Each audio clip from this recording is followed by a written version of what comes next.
Joining us now with stories trending around the world is Anieze Osakwe. Good morning, Annie. Good morning, Dr. Abati. Happy Friday. We've made it. Thank God it's Friday. Thank God it's Friday. I'm so happy.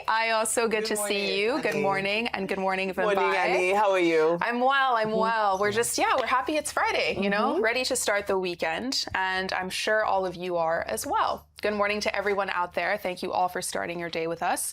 Let's begin what's trending with the disturbing new videos coming out of Borno State, where 17 soldiers and a Brigadier General Oseni Braimah lost their lives early Thursday after a series of back-to-back ISWAP attacks in Benisheikh, Ngamdu, and Pulka. Now, a local government chairman confirming the killing of the Brigadier General, who was the commander of the 29 Task Force Brigade Headquarters in Benisheikh, now adding to a growing list of high-ranking officials killed by terrorists in the last few months. Now, soldiers who managed to survive the ambush posted clips online of the aftermath. Let's take a look. They're born everywhere.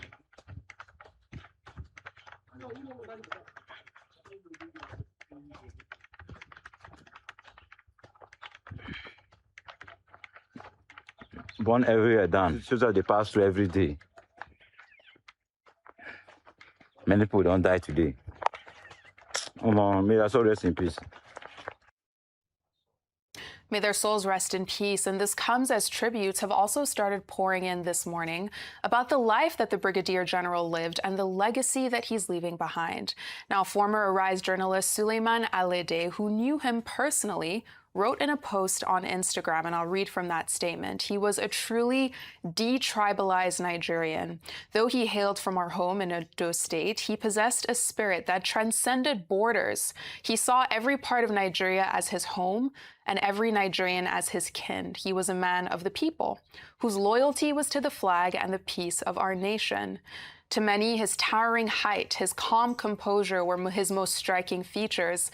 They were a constant source of reassurance to anyone who had the honor of meeting him. When Oseni was in the room, you felt a sense of security, stability. He was more than his rank. He was a man of immense courage who led from the front, yet possessed a warmth that felt like home. To lose him to the very soil he fought so gallantly to protect is a debt we can never fully repay. Rest in power, my brother. You served with honor, you lived with purpose, and you left behind a void that no salute can ever fill. And meanwhile, in a Thursday statement from the president, Bola Ahmed Tinubu, he's calling the soldiers killed in Benisheikh unforgettable and irreplaceable heroes, while urging soldiers still on the front lines not to lose hope. Now, the president stated in part, and I'll read from his statement, "From the reports I received, our armed forces have been conducting sustained, intense offensive against the insurgents, neutralizing a lot of their fighters and commanders. The insurgents' counterattack is a sign of desperation. I urge the military and our troops to not lose heart. Don't be discouraged. Our officers should continue to serve with honor, courage, and patriotism." And, you know, there's a sense that in losing a Brigadier General, the soldiers who report to him, who look up to him, and soldiers that he might have mentored will feel this void. But on the other hand, Dr. Abati, President Tinubu is essentially saying that troops right now shouldn't be discouraged. But how are troops meant to navigate this? And I know you've discussed it, but if you can take into context this tribute that I just read out from someone who knew him personally, it's difficult to move forward. Yes, so the tribute is well put. Suleiman Alede knew him personally. So for him, it's a personal loss, apart from reflecting on the fact that, look, we shouldn't lose soldiers, gallant, patriotic, courageous soldiers, whether it's a general or it is, other ranks, because 18 other soldiers died. So it's not just in general, all of them together, taken together, their loss touches us deeply. And that's why the president's statement is also on point. The only problem with the president's statement is that it is the same familiar thing. We regret, we commiserate with the family, we are resolute to decimate the terrorists, take heart, do not be discouraged. Now, is it possible that certain things should be addressed, as I was indicating earlier, trying to see how you can improve the objective conditions of our soldiers who are in the theater of war? Look at the place you call the Brigade Command. Even the place itself, you can ask the question, is this what a military base in the theater of war looks like? There was another video showing that the place was exposed and, not enough, precautions being taken. And I also raised the question that some people have reported that the armored personnel carrier that the general wanted to use, that it didn't start because it was in a state of disrepair. And I said, a brigade commander, if it's a brigade headquarters, we have at least minimum of 15 to 30 APCs. Did they have such resources? Were they outgunned by the bandits who came to attack them? Where is the role of intelligence in all of this? Because we often ask the question that, all of these things could have been prevented one way or the other. We have troops in that corridor from the Africa Command, the U.S. Africa Command, helping us with reconnaissance, helping us with surveillance, helping us with intelligence. Where did we get it wrong? Now the Nigerian armed forces have said, they've repaired the attack, they've chased away the terrorist insurgents. Okay, was it before or after the fact that the Defense Headquarters, through General Michael Onaja, is now speaking with a lot of confidence? So there are many questions to be addressed, to make sure that our soldiers are in a high-level state of preparedness at all times. The fact that they were attacked around 12 a.m. in the night is not an excuse. This is, these are soldiers on duty. It's not a collection of, people going on a picnic. It's a war zone. So I think lessons can be taken from this and similar, exercises, similar incidents, so that, our soldiers will always be battle ready. Absolutely. It's not enough for us to keep commiserating, lamenting, talking about welfare. We should also be sure that, they are on high alert at all times. And now you made the point earlier on that the soldiers that are affected, the military headquarters says, well, don't name them, but they themselves named General Braimah, who is the second, general rank, that will be killed in action between December and now. The other person was General Uba. So we may not name those people, but how about their families? Yeah, about the loved ones that they left behind, which I think is also a good point to make, that the welfare of their families and those who have children among them should be a priority. It should not be hidden under bureaucratic red tape, which permeates the entire Nigerian governance system, whether it's the military or the civil service or any other department of government. All good points, especially that idea that families, children, wives, husband, they're left behind in all of this, and we always have to keep them in consideration as well.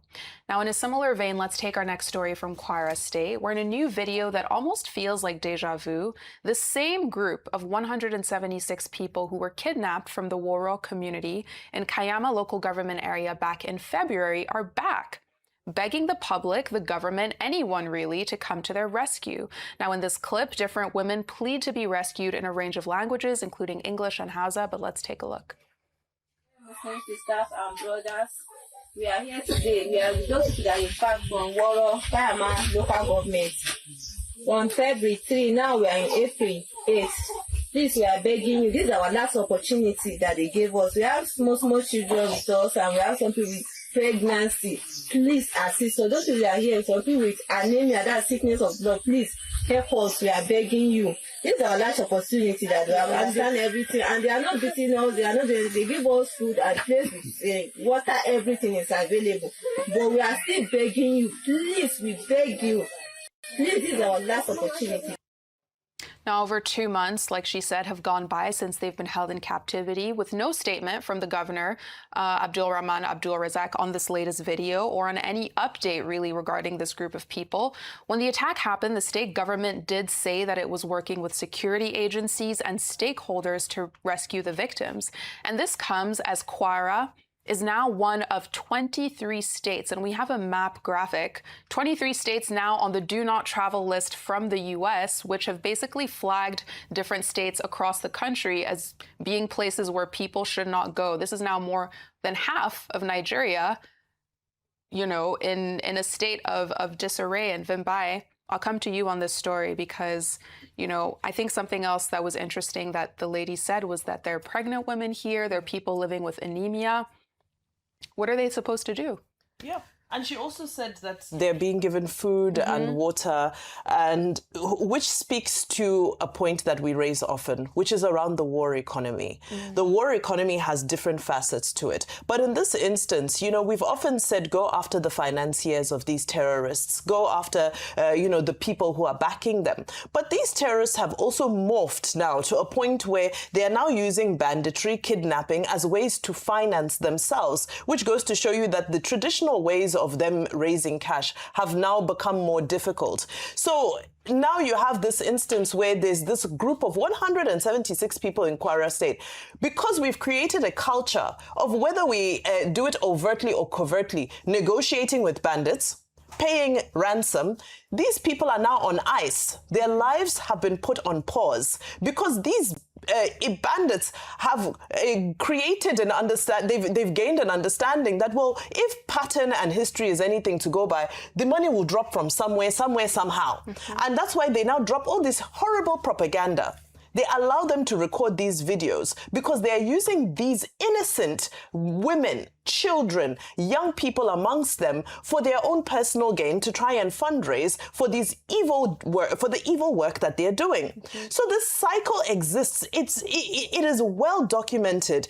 There are experts who've done extensive research in this area. So when we speak about, oh, you know, intelligence and so forth, mind you, the American army that's here on the ground, they're still doing intelligence and reconnaissance flights. With the information is readily available. So we ask ourselves, at what point will there be the political will to start to tackle these things? Part of these problems, this is why we continue to harp on about rehabilitation and so forth, because it's a slap on the wrist. Because people who go and perpetuate these types of crimes, 176 people. I mean, first of all, how do you even move 176 people from one location to the next and you claim that they were totally undetected? So this goes to the complicity that we talk about in all of this.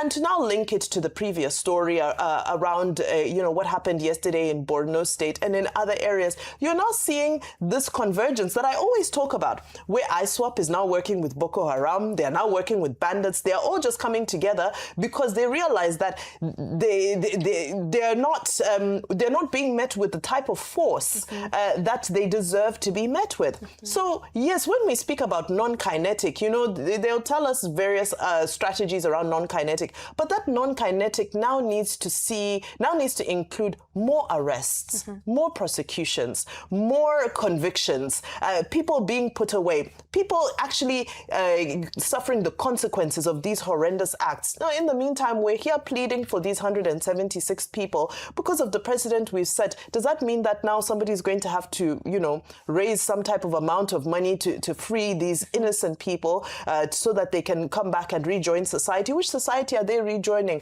What's the state of Woro right now? You see this attack on Benisheikh. There was a similar one in Pulka as well, which is close to the area. And Pulka is where people who were attacked in Goshe, they ran away to Pulka. So you can see that there's almost no reprieve. There's no place to run to. And it's terribly unfair. So at this point, I'm even beyond the judicial system. I like the statement by the Minister of Defense, retired General Christopher Musa. He said, when you see these people, just shoot them on sight. Please don't even arrest them. Just shoot them and free our people and bring them home. Oh, let's arrest it. It's even just shoot on sight so that these people can be freed. Absolutely. Recommending extrajudicial killing. No. He said the soldiers in the front line, when they do see when they see the enemy, they should shoot on sight. The soldiers specifically. So that's what I'm saying, is that instruction issued to the soldiers, that when it comes to these people, let's stop apprehending. Shoot on sight. I'm behind that. Since you mentioned Goshe, there's a report in the Punch this morning that Boko Haram, a faction of Boko Haram, recently released a video showing 416 abducted victims, where they were asking from Goshe, Borno State, that are still in captivity. And the same, like you were talking about the war economy, the same MO, they've put out a video asking that these people are still in captivity, come and rescue them. In Borno State, 416. In Kwara State, 176. In Kaduna State, 31 people are still in captivity. So we're just looking at numbers that we can't really ascertain the thousands of people still currently in captivity. In the same way, if you're talking about 176 people moving by, how can you have 416 people in captivity and you're saying that we don't know where they are? That's a whole community of people. That's a whole village of people in captivity, and we're saying we don't know where they are. So this morning is quite sad. Let me just put it plainly. The security situation is quite sad. We can't color it any differently. I wish we could, and that's why I said that at a time, on one hand, the reason why we must highlight these stories is to trigger action and to encourage more response from the government. But on the other hand, we also want to ensure that we do not discourage our troops who are fighting out there and continue to fight. And that's why we keep on advocating for their welfare whilst they're alive and whilst, they're still dead. And I just want to raise up the fact that I was in the US during one Veteran Day, and the honor that they give to their servicemen, their military. Like literally, when you see a military man in office, people are horning, saying, thank you for your service. They are in the queue in supermarkets. People excuse themselves for them to go forward or pay for them. They have welfare packages for education, health services for their children while they're still alive. So there's honor in service, so that even, because I want to believe that the day you sign up to the military, you almost know that you could pay the ultimate price. And that's why when we see stories like this, it's very sad. And we keep on using the platform to advocate for better welfare for them. And also even for us as Nigerians to honor these men in uniform. When we hear the stories, the human faces of these people who have family members, loved ones, who have a life and lost their lives, it's very sad. So the least we can do is to honor them. That's the least we can do. But the way to put it is that soldering is a noble profession. And the nobility of that profession should be respected, preserved, and properly rewarded. Now, Vimba used the word complexity with the abduction of 176 persons in Woro. The rub of it is in that phrase, complexity of it. And it raises a number of questions. One, the desperation of these terrorist insurgents, their impunity arising also from the seeming helplessness, ineffectuality of the Nigerian state. The second thing is, have they asked for ransom? The question is, I don't think so. Have they contacted the state government? I don't know. Have they contacted the affected families? I don't know. So they are projecting these 176 persons, children, pregnant women, sick women, and they are saying, this is our last opportunity. This should not be the last opportunity for any of those children or any of those women standing there. It shows that their country has failed them. And that is why the state must take this very serious. Now, the other complexity is, where is intelligence? 176 people in one location in Nigeria under desperation. Final point is about what is called the Stockholm Syndrome. You see the 4 women or 5 women that spoke. They were saying they are taking good care of us. They give us food, they give us water. In fact, they've been teaching us the Quran, and what they have been teaching us, we are good students. Now, when people find themselves in a really terrible situation, they begin to identify with the oppressor. That is what is called the Stockholm Syndrome. But all said, the intelligence agencies, government, both federal and state, can collaborate to find how these people can be freed. Despite the fact that Nigeria says we don't pay ransom, we don't negotiate. But there must be some back channels through which this can be solved. Absolutely. After all, somebody remarked the other day that the Nigerian security agencies, they know the people behind these operations. Whether that is true or not, I'm not in a position to confirm. Absolutely, especially since at the time when that kidnapping happened, the Kwara State government said that they would be on top of it. But shifting gears, let's now turn to politics with the chieftain of the African Democratic Congress, Nafiu Bala, now trending after a speech he made at the headquarters of the Independent National Electoral Commission in Abuja on Thursday. Now, Bala made these remarks during a protest alongside his supporters laying claim to leadership of the ADC, where he asked INEC to recognize him as the sole authentic chairman of the party, saying, and I quote, "Place my name on the portal." Let's take a look. As I address today, I argue INEC to place my name on the portal, requiring by the status quo antebellum order of the Court of Appeal. This is not just a personal request; it is a plea for the justice, accountability, and adhere to the rules of law. The order and stability within the ADC will rise above the tyranny. Now, Vimbai, this clip has resurfaced conversations again around public speaking and how a number of leaders and officials might fare better speaking in their own languages. But on the other hand, this is someone who wants to run a national political party. But in that clip, as we saw, he was struggling to communicate even with prepared remarks. And I know that this kind of adds to the general drama that's going on at the ADC, also getting David Mark suing INEC this morning. So just taking all of this together, the state of the ADC and Nafiu Bala struggling with those remarks. I think his delivery of that remark was kind of a reflection of the state of the ADC, which is, struggling to put one and two together.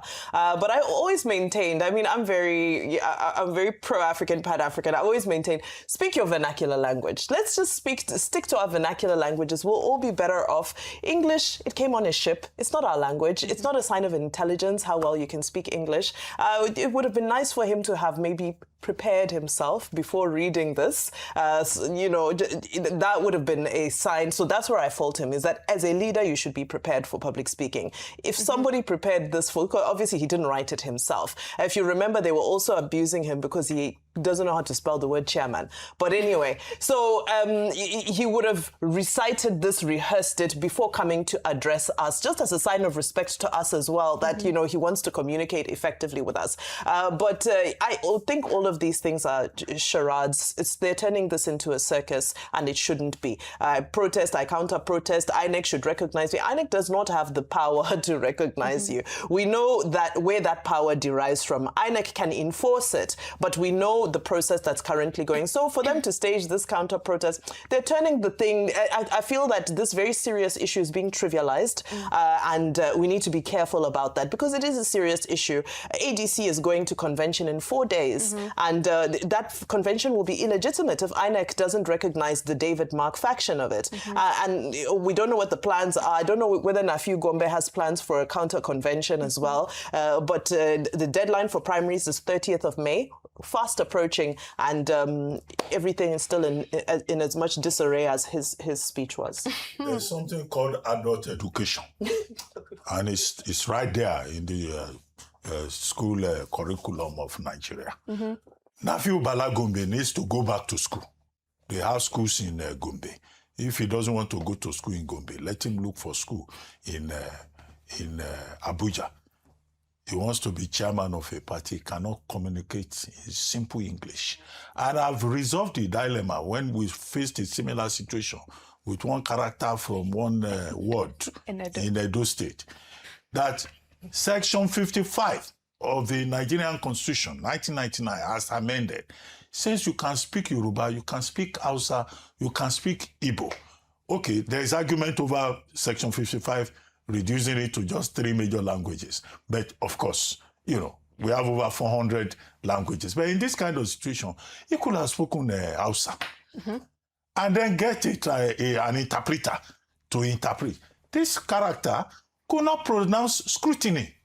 He was calling scrutiny scrutiny.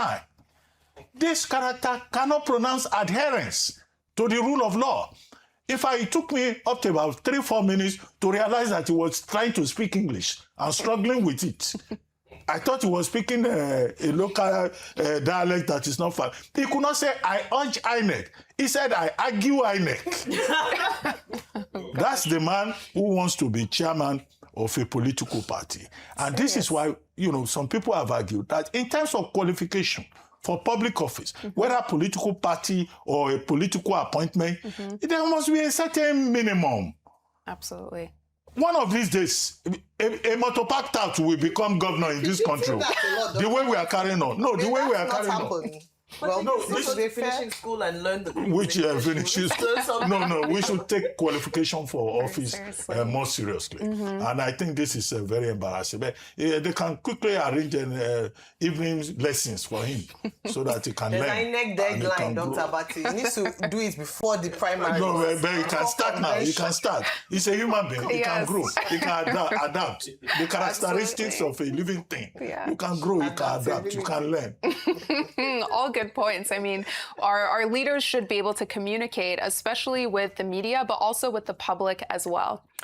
So let's now turn from politics to a different trending video from a Ugandan traveler simply identified as Simpo Gladys, applauding Murtala Mohammed International Airport here in Lagos for its significant improvements. Now, in the clip posted on her Instagram page on Thursday, she points out how she's observed a much more organized terminal and better staff conduct compared to her visit 2 years prior. Let's take a look. Guys, I've just landed at Mohammed Murtala Airport, Lagos. And guys, let me tell you, this is my first impression of the airport. Guys, I was here 2 years ago. Only God knows. So a lot of things are happening in this airport. I got lost at this airport, but coming just after 2 years, this place has changed. Everywhere, the place is more, the airport is now more organized than before. I also traveled to Nigeria 2 years ago, and I've come right now in 2026. They will know what I'm talking about, guys. The place has changed. The people have become more professional. No one has asked me to them for 1 shilling. Last time when I came, even to get my luggage, they were asking me for dollars, for money. Now, a lot of people in her comment section have been echoing these statements, and it's true that anyone who, regularly travels to and from the Lagos airport, even the pickup area has significantly improved. It's a lot less chaotic than it used to be. Now, the Minister of Aviation, Festus Keyamo, also responded to her video in a post on X where he said, "Still a lot of work to do, but we are making steady progress." And I mean, it's a big deal that the airport's improving and that someone outside of Nigeria is commending the minister's efforts, the entire ministry's efforts, really. I mean, what do you think? It's a good news story. Yeah. For a Friday. It's not all doom and gloom in the country. We also see where there are areas of improvement. While I praise the Office of the Ministry of Aviation and Aerospace Development, Mr. Festus Keyamo, SAN, this is your glory moment, but also the MD of FAN, Mrs. Olubumi Kuku. She and her team have worked very hard in upgrading airports across the country. And so it's not just the Lagos airports, the Abuja airport. I have had the opportunity to fly as well in the last 2 years. And I'm glad that there was a timeline for comparison. And you cannot argue that point. Hate it or love it. And I like the fact that the minister admitted to the fact that we're not yet there. We're still working on it. There's still some, issues here and there. But on a larger scale, have things improved in the last 2 years? Absolutely. The air conditioning units seem to be working a bit better. I know that a service provider recently relaunched a free Wi-Fi service at the airport. Yes, it's still sketchy and shaky, but it's still there. We've seen more professionalism with the teams at the airport. I agree with that. I've also had that experience. The restaurants upgrade, the duty-free area. We're seeing more shops that you can buy, your quick items, things forgotten, as they say, before you board. So there's a lot, man. Then technology, the use of technology. I am grateful that they eradicated that yellow paper that you have to fill, before you travel. So there are improvements at the airport. There are also, even at the local airports, even with the efficiencies, yes, we still have delays with, travel, but now, don't look at me. Now there are penalties, and unlike before, some of these, airlines now notify you 2 hours before, either through emails, through text messages that are going to be late, or because they don't want to be fined. They provide refreshments as well when they are delaying you. Well, really? I haven't seen that one. The refreshment, my mother-in-law flew from Woro recently. Okay. And I've seen that they are supposed to give you. Yeah. But they delayed them for like 12 hours.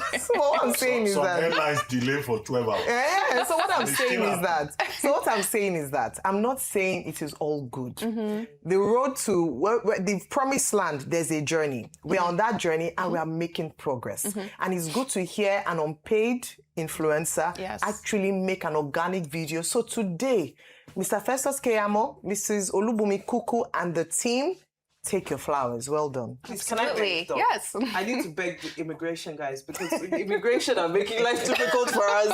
You know, when we have our brethren, some of us, we have people coming from our village to come and, pay homage. And it's still quite, that part. So I know it's separate from the Ministry of Aviation, it's separate from FAN. This is now immigration. We're just begging, please, let's, all be aligned and make the process as seamless as possible. I mean, my mother is elderly, and, for her to get through the visa on arrival process when she was here last month, or was it the month before, it took almost an hour and a half. And this was a visa on arrival that had been granted before she left. So ideally it should be something that as you land, it just gets stamped, but she still had to wait about an hour and a half for that process to happen. So, yes, developments. I'm just begging immigration, please. We have village people who are still coming from.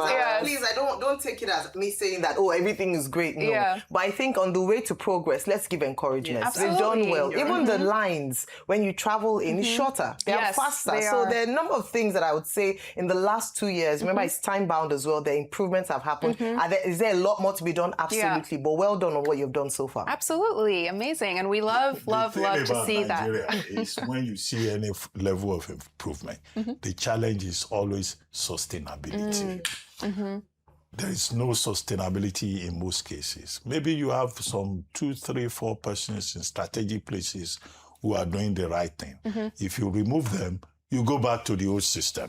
That's not how it is done in better organized societies. It's about sustaining it, to keep the toilets clean and to provide sitting areas. Even in this airport you are praising, even this place, this airport you are praising now, you go there, there's no place for people to sit.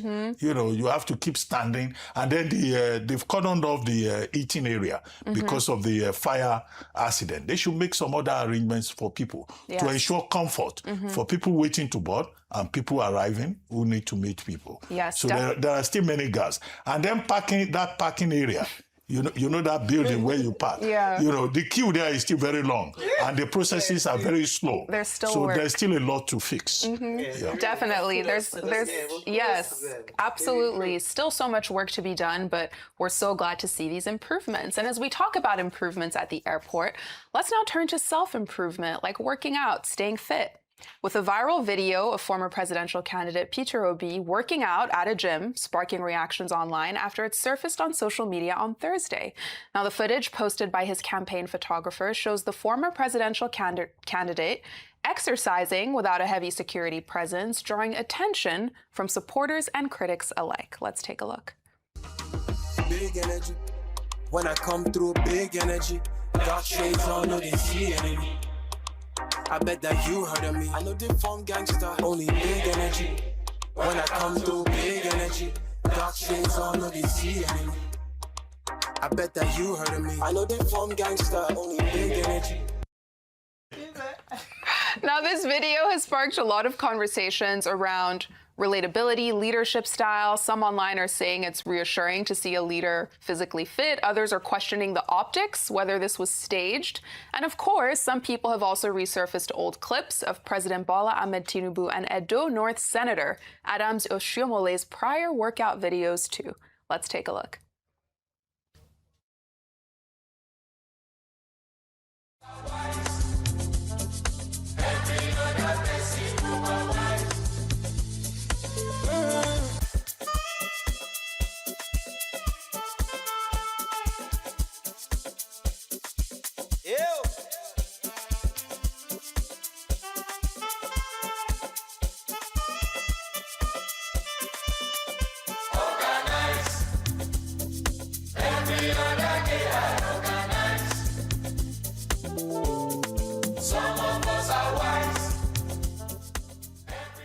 don't know if we have time to talk about that, but it's just fun to see leaders working out. And during election time, I guess people want to show that they're physically fit.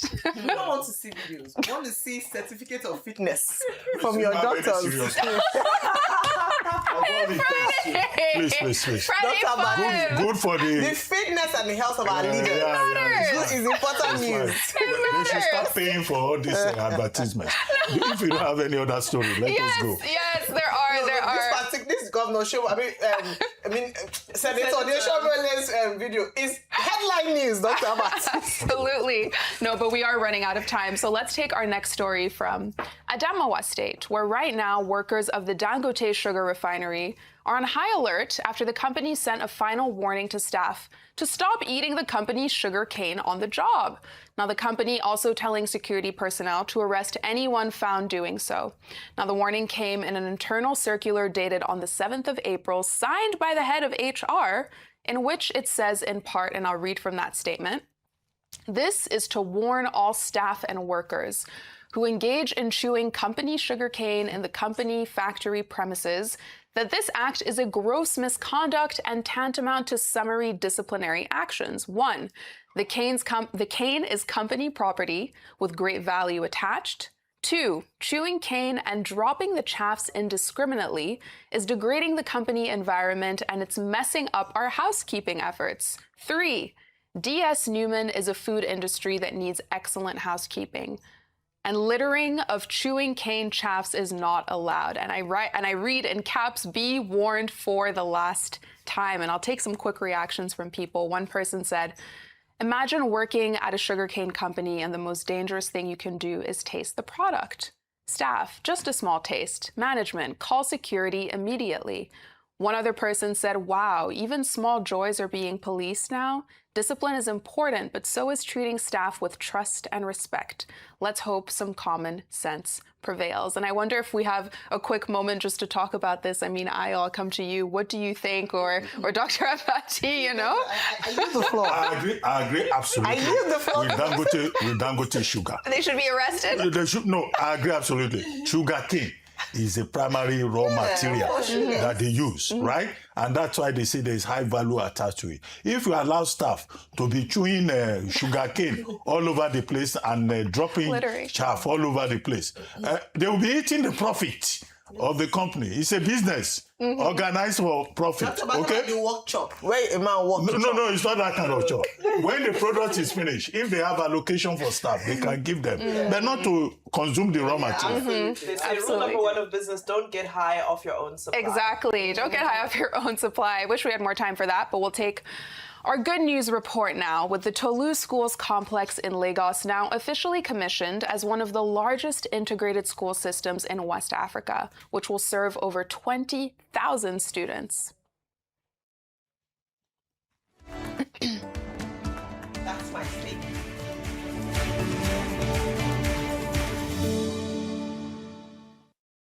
Now, this school complex was first established back in 1981 and was designed as a central education hub for Ajegunle. But after decades of heavy use and poor maintenance, it quickly declined until now. The complex brings together 36 schools in one location, marking a major transformation for the area, which has long been associated with overcrowded classrooms and limited facilities. Now, the redevelopment includes 12 new classroom blocks, science labs, ICT hubs, a vocational center, and facilities for physically challenged students, along with a health center and fire station.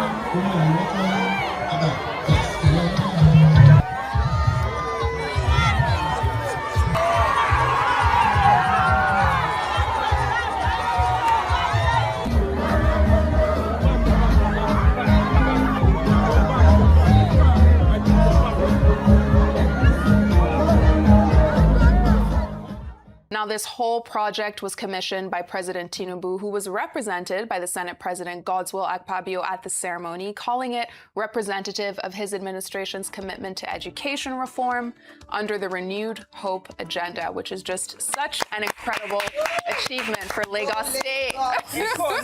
Renewed hope. Yes. Education. Mandates. No, I'm not studying Education. No, remarkable. I'm not studying on mandates.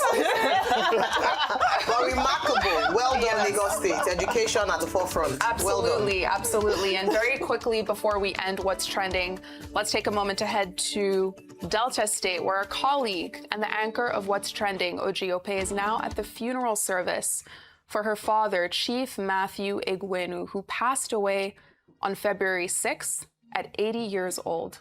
Let's take a look.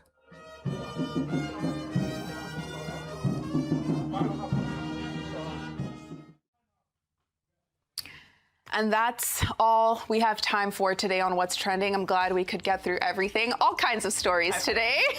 Thank you.